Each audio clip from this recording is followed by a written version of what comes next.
Hello friends, welcome to my YouTube channel and this video will focus on urine culture and sensitivity test report. Friends, अगर आप मेरे channel पर नए हैं तो मेरे चैनल को सब्सक्राइब करना मत भूलिएगा, बेल नोटिफिकेशन को ऑन कर लीजिए ताकि न्यू वीडियोस की अपडेट आप तक पहुंचती रहे। तो चलिए शुरू करते हैं। आज हम बात करेंगे urine culture and sensitivity test report के बारे में, कैसे आप इसे पढ़ सकते हैं, समझ सकते हैं ईजी वे में। यूरिन कल्चर टेस्ट क्या होता है और क्यों किया जाता है, कितने दिन के अंदर रिपोर्ट मिल जाती है, इन सब के बारे में बात करेंगे। ये वीडियो बहुत ही इंपॉर्टेंट है, इसे पूरा देखना बिल्कुल मत भूलें दोस्तों। सबसे पहले बात करते हैं यूरिन कल्चर टेस्ट क्या होता है और क्यों किया जाता है।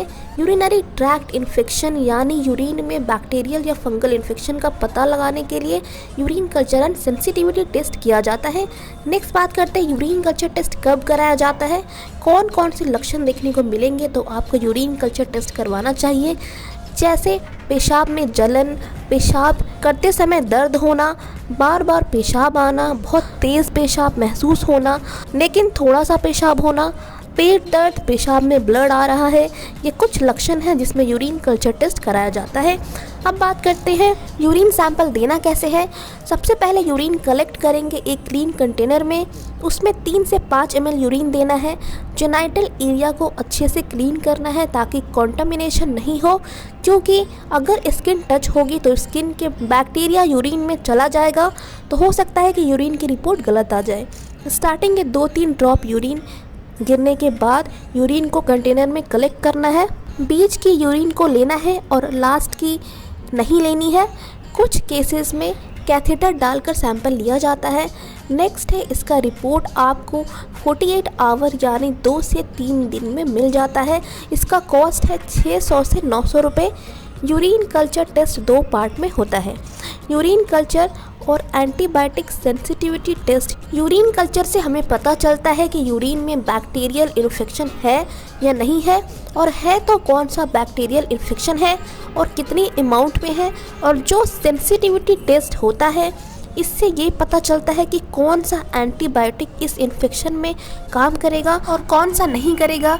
यूरिन कल्चर रिपोर्ट में कुछ चीज़ें समझने की ज़रूरत होती है, जैसे colony count, sensitive, resistant, intermediate, MIC number समझने की ज़रूरत है। तो अगर किसी रिपोर्ट में कॉलोनी काउंट 10,000 CFU पर ml से नीचे है, CFU means colony forming unit पर ml, तो उस रिपोर्ट को नेगेटिव माना जाता है, यानी उस पर्सन को कोई बैक्टीरियल इन्फेक्शन नहीं है। मीन्स बैक्टीरिया का ग्रोथ हुआ है कल्चर में लेकिन वो ग्रोथ नॉर्मल कॉन्टामिनेशन की वजह से हुआ है। जैसे यूरिन सैंपल देते टाइम या लेबोरेटरी में टेस्ट परफॉर्म करते टाइम कुछ कॉन्टामिनेशन हो जाए तो उसको नेगेटिव माना जाता है, लेकिन अगर कॉलोनी काउंट 1 लाख CFU पर ml से ऊपर हो तो उसको पॉजिटिव माना जाता है। नेक्स्ट, अगर कॉलोनी काउंट 10,000 से 1 लाख के बीच में हो तो उसको इंटरमिनेट माना जाता है। मीन्स मॉडरेट ग्रोथ, मतलब बैक्टीरिया ग्रोथ हुआ है लेकिन ज़्यादा अमाउंट में नहीं है। ये हमारे पास नेगेटिव रिपोर्ट है, इसमें रिजल्ट लिखा है no aerobic pyogenic organism grown after 48 hours incubation at 37 degree Celsius. यानी 48 आवर्स के बाद भी 37 डिग्री सेल्सियस पे रखने पे कोई ग्रोथ नहीं हुआ है।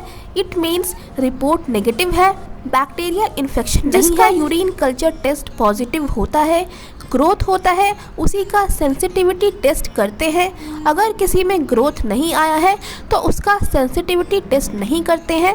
नेक्स्ट बात करते हैं ससेप्टेबल और सेंसिटिविटी क्या होता है।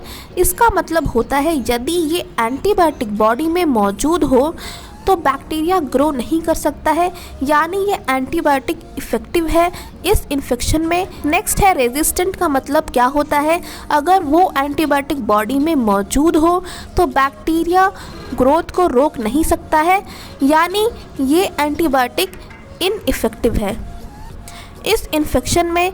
Next, intermediate means high dose antibiotic की ज़रूरत है बैक्टीरिया के ग्रोथ को रोकने के लिए।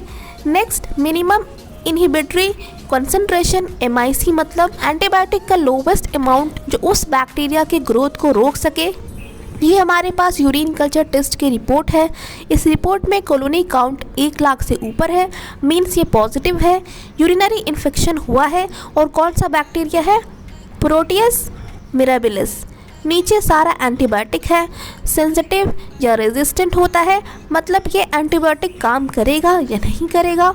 तो जिसके आगे सेंसिटिव लिखा होता है वो एंटीबायोटिक उस इन्फेक्शन में काम करेगा, और जिसके आगे रेजिस्टेंट लिखा है वो एंटीबायोटिक उस इन्फेक्शन में काम नहीं करेगा, यानी वो एंटीबायोटिक उसके ग्रोथ को रोक नहीं सकता है।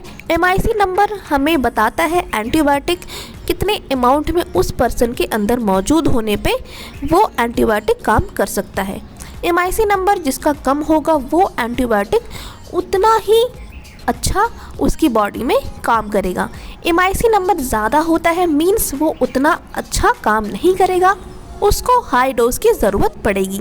जैसे यहाँ पर MIC नंबर है 128 और 320, इसका मतलब ये दोनों एंटीबायोटिक है, इसमें हाई डोज एंटीबायोटिक की ज़रूरत पड़ेगी।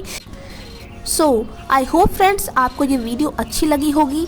यूरिन कल्चर टेस्ट की एक और वीडियो मेरे चैनल पे अवेलेबल है, आप उस वीडियो को भी ज़रूर देखिए। फिर मिलते हैं नेक्स्ट वीडियो में।